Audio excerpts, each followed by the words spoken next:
ജന്മനക്ഷത്രങ്ങളുടെ പൊതുസ്വഭാവങ്ങൾ, ഓരോ നക്ഷത്രത്തിലും ജനിച്ചാലുള്ള പ്രത്യേകതകൾ, ഓരോ നക്ഷത്രത്തിനും അശുഭങ്ങളായ നക്ഷത്രങ്ങൾ, ദോഷശാന്തിക്കും ഐശ്വര്യത്തിനുമായി അനുഷ്ഠിക്കേണ്ട കാര്യങ്ങൾ, അനുകൂല നിറങ്ങൾ തുടങ്ങിയവയാണ് ഈ അധ്യായത്തിൽ ഉൾപ്പെടുത്തിയിരിക്കുന്നത്. ഓരോ നക്ഷത്രത്തിനും പ്രതികൂലമായ നക്ഷത്രങ്ങൾ, ശുഭകർമ്മങ്ങൾ ഒഴിവാക്കേണ്ടതാണ്. ആ നക്ഷത്രത്തിൽപ്പെട്ടവരുമായി കൂട്ടുപ്രവർത്തനങ്ങൾ, അവരെ കണികാണൽ, അവർക്ക് വേണ്ടി ജാമ്യം നിൽക്കുക തുടങ്ങിയ കാര്യങ്ങൾ ഒഴിവാക്കണം. ഓരോ നക്ഷത്രത്തിൻ്റെയും ദേവതയെ നിത്യം ഭജിക്കുന്നതും ഉത്തമമാണ്. ദശകാല വ്യത്യാസങ്ങൾ പരിഗണിക്കാതെ ജീവിതകാലം മുഴുവനും നക്ഷത്ര ദേവതയെ ഭജിക്കാം. അതിനുള്ള മന്ത്രങ്ങളും ഇവിടെ ഉൾപ്പെടുത്തിയിട്ടുണ്ട്. നക്ഷത്രമൃഗം, പക്ഷി, വൃക്ഷം, ഗണം, ഭൂതം തുടങ്ങിയവയും പ്രത്യേകം കൊടുത്തിട്ടുണ്ട്.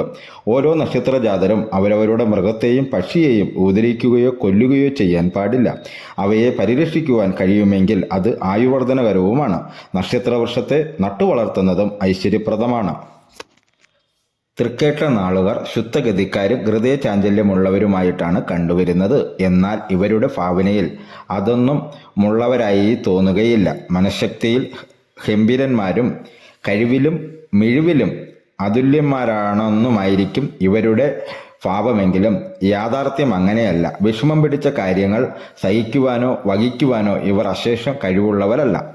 സംഭാഷണങ്ങളിലുമുണ്ട് ഒരു പ്രത്യേകത. തങ്ങളെ പ്രതികൂലമായി ബാധിക്കുന്ന കാര്യങ്ങളായാൽ പോലും ഉള്ള കാര്യം ആരോടെങ്കിലും പറഞ്ഞ് അവസാനിപ്പിക്കാതെ ഇവർക്ക് ഉറക്കം വരികയില്ല. പെരുമാറ്റവും സംഭാഷണവും നടുപ്പും കണ്ടാൽ ഇവർ വലിയ തണ്ടന്മാരാണെന്നും പ്രഥമനിഷ്ഠയാ തോന്നിപ്പോകും. പക്ഷേ ഇവരോട് അടുത്തിടപെടുമ്പോഴല്ലേ കാര്യം മനസ്സിലാകുന്നത്. ആരും പശ്ചാത്തപിക്കത്തക്കവണ്ണം കഴമ്പില്ലാത്ത പ്രകൃതക്കാരാണ് ഇവരെന്ന് ഇടപെടുമ്പോൾ ആർക്കും മനസ്സിലാകും. ഈ നാളുകൾ പ്രായേണ നല്ല ആരോഗ്യന്മാരും ചൈതന്യമുള്ള മുഖസയോട് കൂടിയവരുമായിരിക്കും. ചില പ്രത്യേക ആദർശങ്ങൾ എല്ലാം ഇവർക്കുണ്ടായിരിക്കും. ആരെയും വഞ്ചിക്കുവാനോ കുടുക്കിലകപ്പെടുത്തുവാനോ ഇവർ അശേഷം ഇഷ്ടപ്പെടുന്നില്ല. അത്രക്കാരോട് വെറുപ്പേ ഇവർക്കുണ്ടായിരിക്കുകയുള്ളൂ. ഇവരിൽ ഭൂരിപക്ഷം ആളുകളുടെയും പല്ലുകൾക്കൊരു പ്രത്യേകതയുണ്ടായിരിക്കും.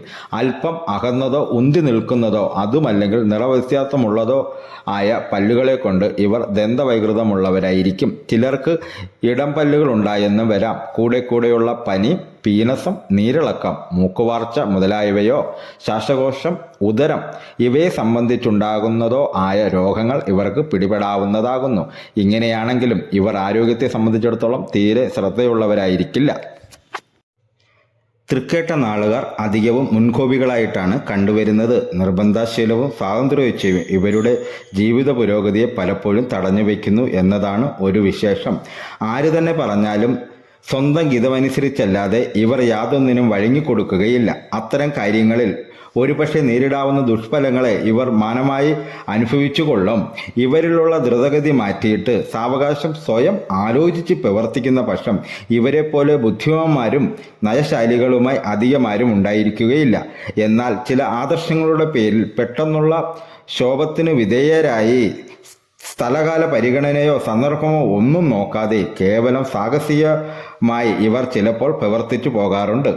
ആത്മാഭിമാനത്തെ സ്പർശിക്കുന്ന കാര്യങ്ങൾ വന്നുകൂടുമ്പോഴാണ് ഇവരുടെ നിലപാട് മാറുന്നതും വികാരാവേശങ്ങൾക്ക് വിധേയരായി തീരുന്നതും. എത്ര തന്നെ ഉപകാരം ചെയ്തിട്ടുള്ളവരെയും ബഹുമാനിക്കേണ്ടിവരെയും ദൃഢസമാനം കണക്കാക്കി ഇത്തരം സന്ദർഭങ്ങളിൽ സംസാരിക്കുകയും പെരുമാറുകയും ചെയ്യാൻ ഇവർ മടിക്കില്ല. ഇവർക്ക് ബന്ധുക്കളെ കൊണ്ട് കാര്യമായ യാതൊരു പ്രയോജനവും സിദ്ധിക്കുന്നില്ല. സ്വജനങ്ങളെ കൊണ്ടും അപ്രകാരം തന്നെ. ഇവരുടെയെല്ലാം വെറുപ്പിനും വിദ്വേഷത്തിനും ഇവർ പലപ്പോഴും പാത്രീഭവിക്കാറുണ്ട്. മാതൃസൗഭാഗ്യവും സഹോദരങ്ങളെ കൊണ്ടുള്ള സഹായ സഹകരണവും ഇവർക്ക് താരതമ്യേന കുറവായിരിക്കും. ചിലപ്പോൾ ഇവർ ശത്രുക്കളായും തീരാറുണ്ട്. ഇവരിൽ നിന്നെല്ലാം വ്യത്യസ്തമായ ഒരു ജീവിത രീതിയും മനോഭാവവും ഇവർ കൈക്കൊള്ളുന്നു എന്നതാണ് ഇതിന് കാരണം. പല വിധത്തിലുള്ള പരിവർത്തനങ്ങൾക്കും ഇവർ വിധേയരാകുന്നു. സ്വദേശത്തെയും സ്വകുടുംബങ്ങളും വിട്ട് താമസിക്കേണ്ടി വരുന്നു. മിക്കവാറും സ്വന്തം പരിശ്രമം കൊണ്ടുള്ള ജീവിത പുരോഗതിയാണ് ഇവർക്കുണ്ടാകാറുള്ളത്. പ്രവർത്തന രംഗങ്ങളിൽ ഇവർ പരാജിതരല്ല. അസാമാന്യമായ കഴിവും അതിശയനീയമായ സാമർഥ്യവും ഇവർക്ക് ജന്മസിദ്ധമാണ്. എങ്കിലും ഗുണദോഷ ചിന്ത കൂടാതെ ഏത് കാര്യങ്ങളെക്കുറിച്ചും ഇവർ പെട്ടെന്ന് തീരുമാനമെടുക്കുന്നവരായതുകൊണ്ട് ഓരോ പ്രവർത്തനത്തിൽ ഇവർ ഉറച്ചു നിൽക്കാതെ മാറി മാറി പ്രവർത്തിച്ചു കൊണ്ടിരിക്കും. പെട്ടെന്നുണ്ടാകുന്ന മനഃക്ഷോഭത്തെ നിയന്ത്രിക്കാനാണ് തൃക്കേട്ട നാളുകൾ പ്രധാനമായും ശ്രദ്ധിക്കേണ്ടത്. അതുപോലെ തന്നെ ലഹരി പദാർത്ഥങ്ങളൊന്നും ഉപയോഗിക്കാതിരിക്കുന്നതിലും കാരണം ഇവർ ലഹരി ഉപയോഗിച്ചാൽ അത് പിന്നീട് നിയന്ത്രണാതീതമല്ലാതെ വരാനും പല അനർത്ഥങ്ങൾക്കിടവരുത്തുവാനും സംഗതിയാകും. ഇത്തരത്തിലെല്ലാമുള്ള കാര്യങ്ങളെ കടിഞ്ഞാണിട്ട് നിർത്തുവാൻ കഴിവുള്ള ഒരു ഭാര്യയായിരിക്കും അധികവും ഇവർക്ക് കിട്ടുന്നത്. അങ്ങനെ വിവാഹ ജീവിതം തികച്ചും ഇവർക്ക് സംതൃപ്തിജനകമായിരിക്കും.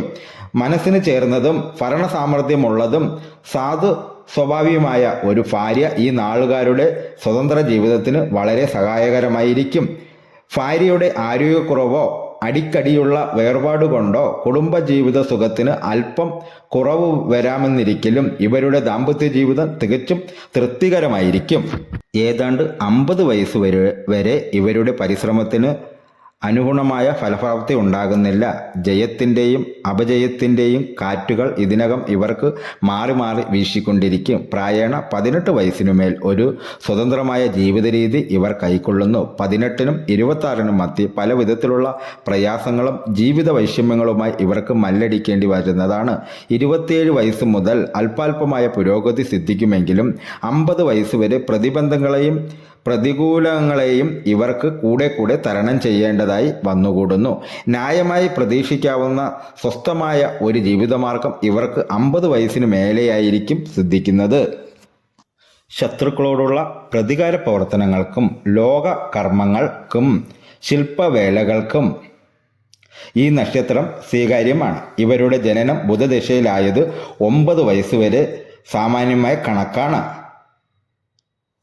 തുടർന്ന് 7 വർഷം കേതുവിൻ്റെയും 20 വർഷം ശുക്രൻ്റെയും 6 വർഷം ആദിത്യൻ്റെയും 10 വർഷം രാഹുവിൻ്റെയും 16 വർഷം വ്യാഴത്തിൻ്റെയും ഉൾപ്പെടെ 93 വയസ്സുവരെ ദശാകാലങ്ങൾ നടക്കുന്നു. പ്രതികൂല നക്ഷത്രങ്ങൾ: പൂരാടം, തിരുവോണം, ചതയം, മകയിരം, തിരുവാതിര, പുണർദം. അനുഷ്ഠിക്കേണ്ട കാര്യങ്ങൾ: ഇവർ ശുക്രൻ, വ്യാഴം, സൂര്യൻ എന്നീ ദശാകാലങ്ങളിൽ ദോഷപരിഹാര കർമ്മങ്ങൾ അനുഷ്ഠിക്കേണ്ടതാണ്. കേട്ട, രേവതി, ആയില്യം എന്നീ നക്ഷത്രങ്ങളിൽ ക്ഷേത്രദർശനവും മറ്റു പൂജാതി കാര്യങ്ങളും നടത്തുക. ബുധനെ പ്രീതിപ്പെടുത്തുന്ന കർമ്മങ്ങൾ ഇവർ പതിവായി അനുഷ്ഠിക്കുന്നതും ഉത്തമമായിരിക്കും. ശ്രീകൃഷ്ണ ക്ഷേത്ര ദർശനം, ഭാഗവത പാരായണം തുടങ്ങിയവ ഫലപ്രദമാണ്. തൃക്കേട്ടയും ബുധനാഴ്ചയും ചേർന്ന് വരുന്ന ദിവസം സവിശേഷ പ്രാധാന്യത്തോടെ ശാന്തി കർമ്മങ്ങളും വ്രതവും അനുഷ്ഠിക്കുക. ഇവർ രാഷ്ട്രാധിപനായ ചൊവ്വയെ പ്രീതിപ്പെടുത്തുന്ന കർമ്മങ്ങളും അനുഷ്ഠിക്കേണ്ടതാണ്. ജാതകത്തിലെ കുജസ്ഥിതി അനുസരിച്ച് സുബ്രഹ്മണ്യനെയോ ഭദ്രകാളിയെയോ ഭജിക്കുക. പച്ച, ചുവപ്പ് എന്നീ നിറങ്ങൾ ഇവർക്ക് അനുകൂലമായിരിക്കും.